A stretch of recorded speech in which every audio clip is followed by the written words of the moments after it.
ole cross sa za hian Christian lu number za som ko ba ko o kalvari ting chunga chuan ka hreng ro pui au ti la he rum ru khoi sa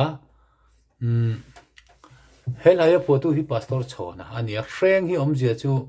kan ai o thil hlutak engemaw kan da hi ania tinan in hmunte lo leidon taila aman la perem chang thei chia lo taila kan motor thar te mo tinan bolero thar te mo kha kha lo da kham taila an lo kol ta se la kha kan hreng chu ni ta ni an li so po hi kan ai o in cross a thia a thi na te kha kan thi na thole na te bo kan thole na kan ai o vek kha ania chu wangin kan hreng ka hreng ati ta ni o kalvari thing chunga chuan ka hreng ro pui au aran ti ta ni kan sakna tur ki hi si ania leng khom lai he tiang hi a base an kalna tur kha a bai lo kha ngai tu ve ngai e me ma valu timing te po kha in sil vek vek the ni lawa ma ni in hi khami kha ngai tu na sen ve kha ngai ni en tir nan en ha te po hi heta hian tia khan heta hian a root no ta zo khian lak tur ni o kalvari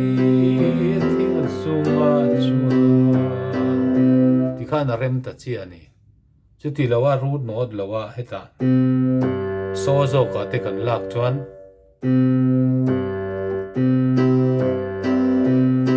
wan za ro pui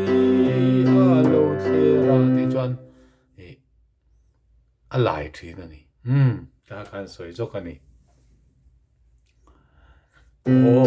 kalvari thing chunga chuan ka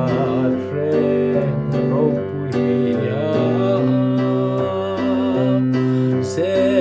Jerusalem kana ram zom zom in lal ani long ni in lal ani long ni o ka soi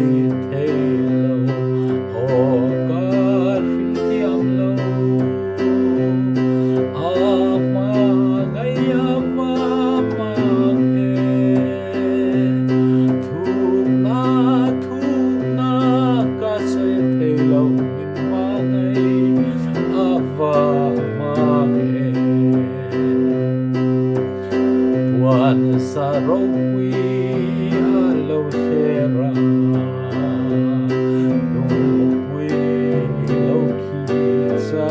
chu ma ngai pa thia na thin lu na chuan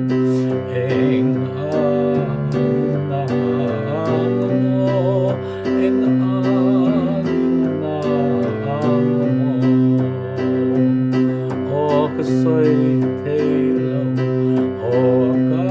hril thiam lo a ma ngai a va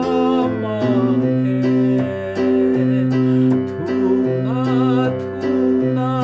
ka soi thei lo min ma ngai a va mang he kho vel po a lo thin ta ling pui a lo ni nga lavin kho vel tlan bo ta mi thiang mi man tho ta mi thiang mi man tho ta o ka soi thei lo o ka hril thiam lo a ma ngai a va mang he thu na ka soi thei lo min ma ngai a va mang he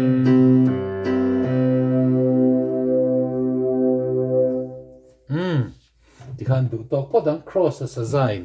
aran request ani